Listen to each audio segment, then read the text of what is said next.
La la la la.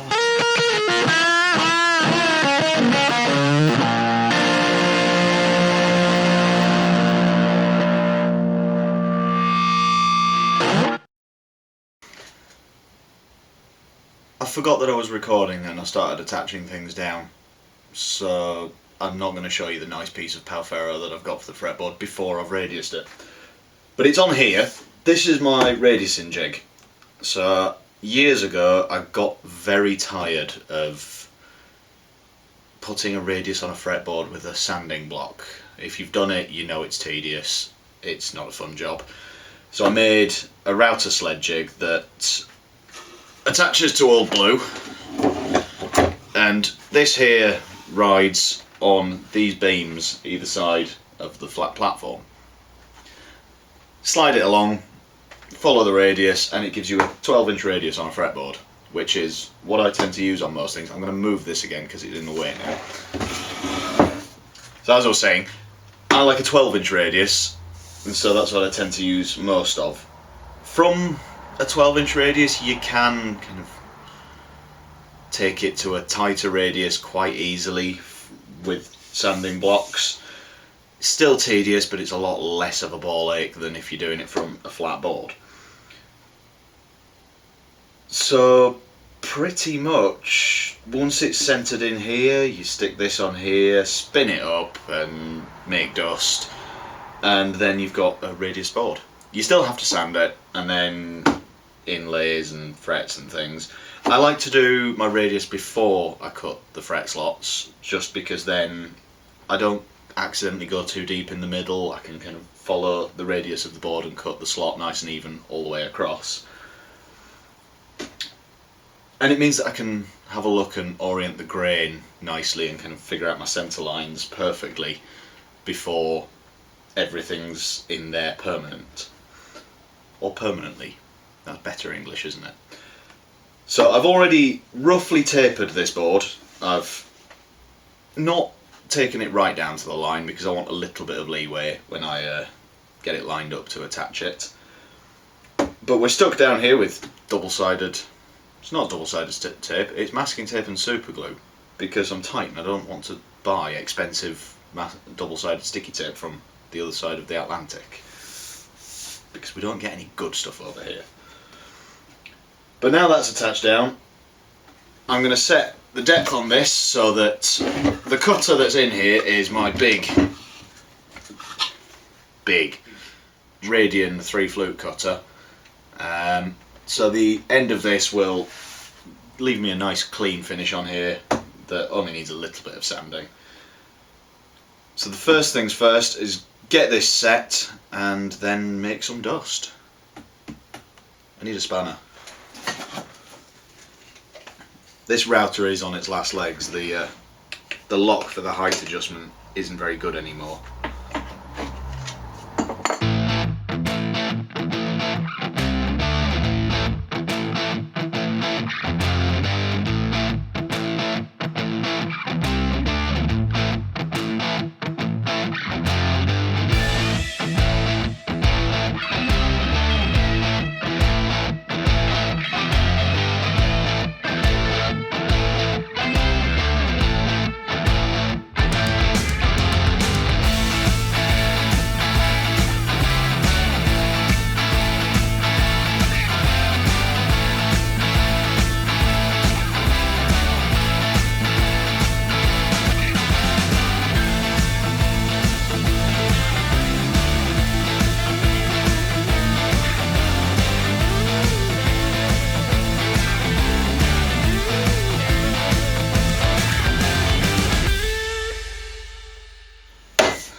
It's time for fret slots. So I've sanded this to 320 for now. I'll take it further when I've got everything slotted and the markers and things in place. But for now, it's nice and smooth. And now you get to see it. Looks pretty. So obviously it's not perfectly straight grain running along. I like a little bit of character to a fretboard.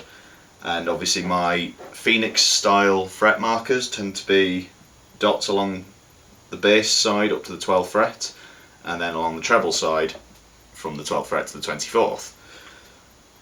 So I thought if I arrange the grain with the upward angle here to about the 12th area, and then it's kind of running along the bottom, that should look quite nice and tie in with the inlays and make it look almost deliberate. That's the plan anyway. But for now, I've dug out another jig. I've got my fret slotting jig here, which is quite dusty. Been on a shelf for a while.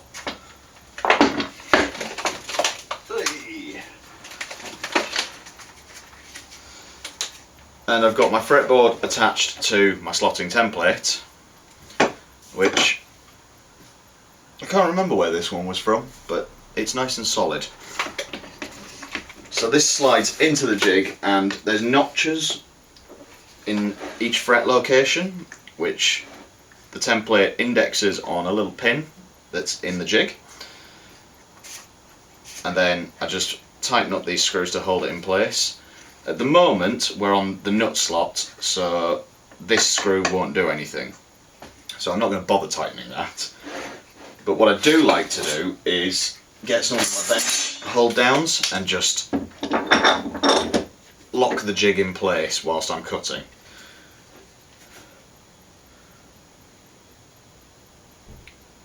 Although I might move this way because I've got another one here and I can lock it in both places. And that makes life a little bit easier. But I'll figure out whether I need to move the camera on off that. I don't think so. Or alternatively, I'll put me at an angle.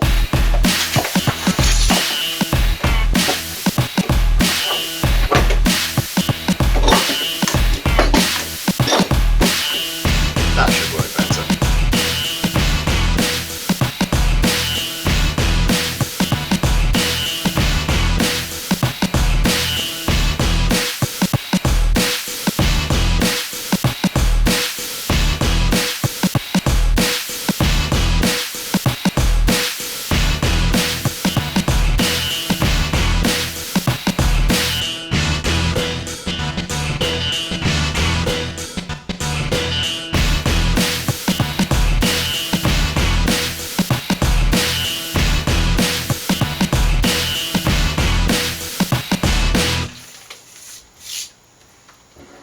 There we go.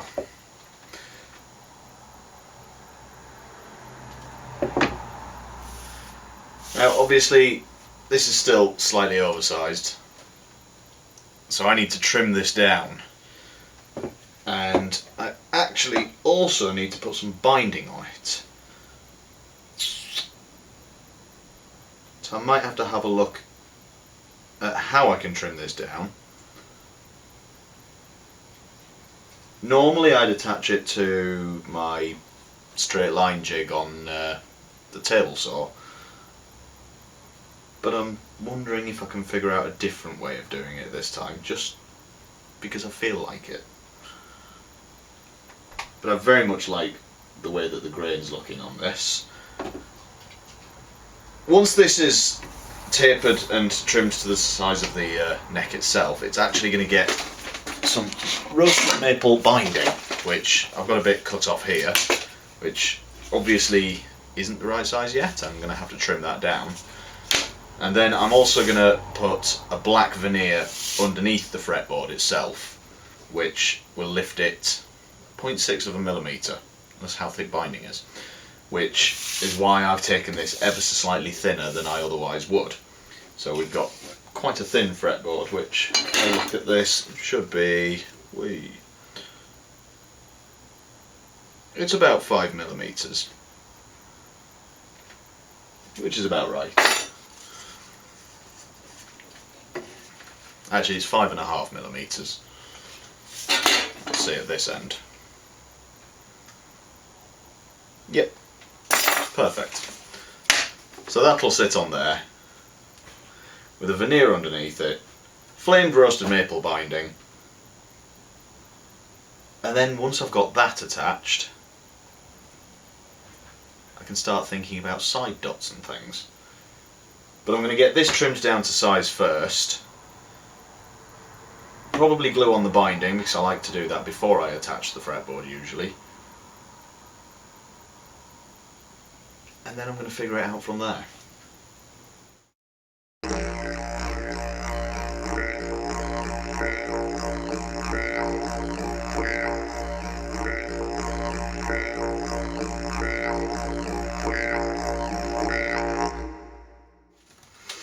What I should do first really is actually index this fretboard in place with some cocktail stick pins. Yeah. So I'm going to drill a 2mm hole in a couple of the fret slots.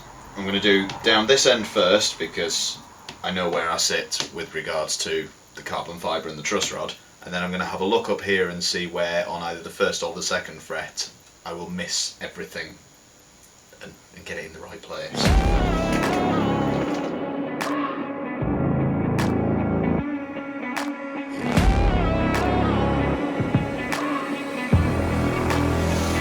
And now I can think about how to trim up the fretboard.